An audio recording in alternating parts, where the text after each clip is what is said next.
Un mur comme un écrin. Un mur de 32 km qui ceint le projet d'un homme, d'un roi, surnommé aussi le prince architecte, François Ier. Son projet crée une merveille du monde destinée à immortaliser son bâtisseur. Septembre 1519, le roi ordonne la construction de Chambord. Chambord qui doit servir aussi de résidence de chasse et nécessite la création d'un parc où le gibier soit abondant. Virginie, doctorante en histoire chargée de recherche à Chambord, est notre guide. Elle nous donne rendez-vous dans un paysage bien différent du cadre boisé associé à l'image de Chambord.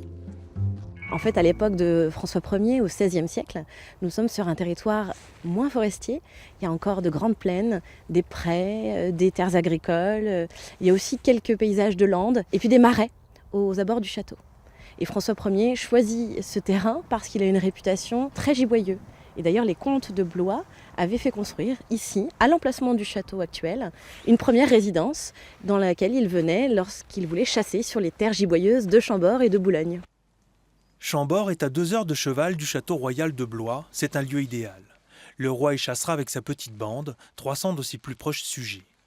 Mais le jeune roi, auréolé de ses victoires, porte avant tout le projet d'un Chambord symbole de modernité et de grandeur. Son projet, c'est de construire une résidence de plaisance. Mais en même temps, le château de Chambord, c'est aussi pour lui l'envie de créer un bâtiment de génie architectural qui va éblouir. Et d'ailleurs, il fait visiter le château pendant son règne. C'est lors des guerres avec les riches provinces italiennes que François Ier découvre la Renaissance, période où le domaine des arts et des sciences innove et bouscule les codes. Influencé, il invite à sa cour les meilleurs artistes italiens, dont Léonard de Vinci. Nommé premier peintre, architecte et mécanicien du roi, il est sans doute l'un des architectes de Chambord. L'influence italienne est évidente sur le donjon, bâtiment central voulu par François Ier.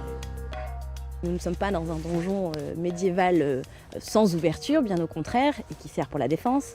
Ici, on cherche à rendre le bâtiment élégant, plus agréable à vivre. Donc on perce de nombreuses ouvertures. En termes de décor, les façades sont découpées par des moulures horizontales, par des pilastres verticaux. On a aussi des loggias. On a un vrai mélange d'architecture française traditionnelle et des apports italiens de la Renaissance, ce qui nous amène à un nouveau style, la première Renaissance française. Le donjon, commencé en 1519, sera achevé 20 ans plus tard. Au total, 1800 ouvriers ont travaillé sur ce projet pharaonique. Un projet difficile au milieu des marécages où le paludisme est présent. Voilà le paysage reconstitué de ce qu'on pouvait voir depuis les fenêtres de Chambord. Y vivre était tout autant difficile. C'est un château que François Ier n'a pas habité très souvent et qui en plus est vide en dehors des séjours du roi. Il n'y a pas de mobilier permanent. Donc il est meublé à l'occasion des séjours de chasse du roi ou lorsqu'il vient surveiller l'avancée des travaux. Et c'est un château qui est effectivement un peu inhabitable dans le sens où, à vouloir apporter ici les éléments les plus modernes de l'architecture, comme un escalier à double révolution, on a créé des hauteurs de pièces qui rendent les chambres de, par exemple, 120 mètres carrés dans les plus grands appartements, impossibles à chauffer. Commencé en 1519, Chambord sera totalement achevé 160 ans plus tard par Louis XIV, qui comprend le symbole politique de Chambord.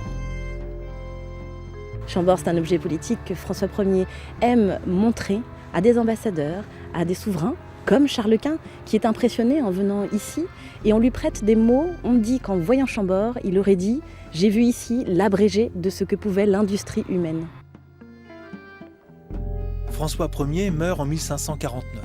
Il aura passé 70 jours au total à Chambord. Dernier roi chevalier, lettré, passionné d'art et d'innovation, il inscrit Chambord dans le paysage politique et culturel de son temps. Un temps où la Renaissance marque l'avènement d'une Europe moderne.